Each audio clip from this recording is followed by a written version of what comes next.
যে তিনটি কারণে আপনার নেক আমলকে ধ্বংস করে দেয়। আল্লাহু আকবার, কতগুলি বোঝার দরকার যে যে তিনটি কারণে নেক আমল ধ্বংস করে দেয় ওই তিনটি আমল কি কি হতে পারে। এক নম্বর দেখেন, হিংসা। আমার নবী হাদিসে কারিমে বলছেন, হিংসুক যারা হিংসা করে এই হিংসুকের দোয়া আল্লাহ তাআলা কবুল করেন না এবং তার নেক আমলকে ধ্বংস করে দেয়। এই নেক আমল ধ্বংস করে দেওয়ার তৃতীয় নম্বর কারণের মধ্যে এক নম্বর কারণ হচ্ছে হিংসা। যার মধ্যে হিংসুক মন মানসিকতার যে লোক আছে, যার মধ্যে হিংসায় ভরপুর, অপরে ভালো দেখতে পারে না, অপরের গুণ সহ্য করতে পারে না, অপরের ভালো, অপরের গুণ, অপরের মানে ধন সম্পদ, অপরের উন্নতি, অপরের চাকরি, হ্যাঁ, অপরের ভালো পজিশন, এটা দেখতে যার ভালো লাগে না, এই হিংসা যার মধ্যে আছে, এই হিংসা নেক আমলকে ধ্বংস করে দেওয়ার এক নম্বর কাজ হলো এক নম্বর কাজ হলো হিংসা। দুই নম্বরটা হলো অহংকার। যে তিনটি কাজ নেক আমলকে ধ্বংস করে দেয় এর মধ্যে দ্বিতীয় কাজটি হচ্ছে অহংকার।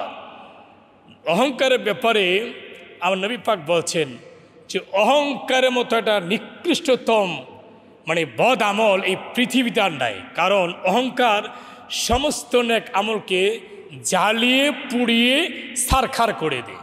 রসুল পাক বলছেন, তোমাদের মধ্যে কি এমন কেউ আছো নেক আমল করেছ, নেক আমল করতেছ, কিন্তু ওই যে বদ আমলের কারণে তোমাদের এই সমস্ত জীবনের সমস্ত জিন্দেগির নেক আমলগুলো পুড়ে ছারখার হয়ে যাচ্ছে, এমন কোনো আমল আছে করবে তোমরা?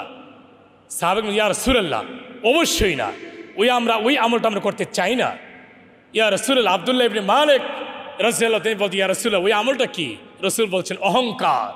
যার মধ্যে অহংকার আছে, একটা জাররা পরিমাণ অহংকার যার মধ্যে আছে, বুখারী হাদিস, এটা মেশকাতের হাদিস, দুইটা বুখারীতে আসছে মেশকাতে আসছে, যার মধ্যে জাররা পরিমাণ অহংকার আছে ততক্ষণ পর্যন্ত সে জান্নাতে যেতে পারবে না।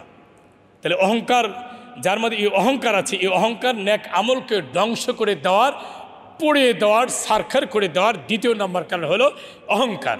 আসেন, যে তিনটি কাজ নেক আমলকে ধ্বংস করে দেয় আর তৃতীয় নম্বর কাজ হলো পরনিন্দা, গীবত। পরনিন্দা, লা ইয়াদখুলু জান্নাতা কাত্তাতুন, সুগুলখোর জান্নাতে যাবে না। রাসূল হাদিস, আন আবি হুরায়রা রাদিয়াল্লাহু তাআলা قال قال رسول الله صلى الله عليه وسلم لا يدخل জান্নাতা কাত্তাতুন, সুগুলখোর জান্নাতে যাবে না।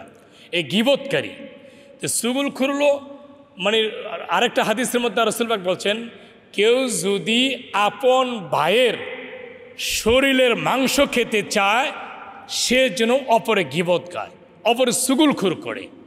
নাউযুবিল্লাহি মিন যালিক, মানে সে গীবত করলো, সুগুলখোর করলো, সে যেন আপন ভাইয়ের শরীরের মাংস খাইল। নাউযুবিল্লাহ। তাইলে এই অহংকার এবং এই পরনিন্দা এবং গীবতকারী যারা, এই সুগুলখোর, হ্যাঁ, এই সুগুলখোর, গীবতকারী, পরনিন্দা, এই ব্যক্তি কোনোদিন জান্নাতে যাবে না। আর এই নেগেটিভ এই আমলটুকু থাকার কারণে আপনার জীবনের সব নেক আমলগুলো ধ্বংস হয়ে যাবে।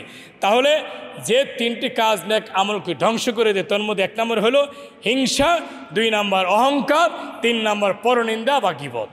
এগুলো থেকে আল্লাহ তাআলা আমাদেরকে বোঝার মতো তৌফিক দান করুন, আমিন। আর এই কথাগুলোর পরে আল্লাহ তাআলা যেন আমাদের সকলকেই আমল করার তৌফিক দান করুন, আমিন।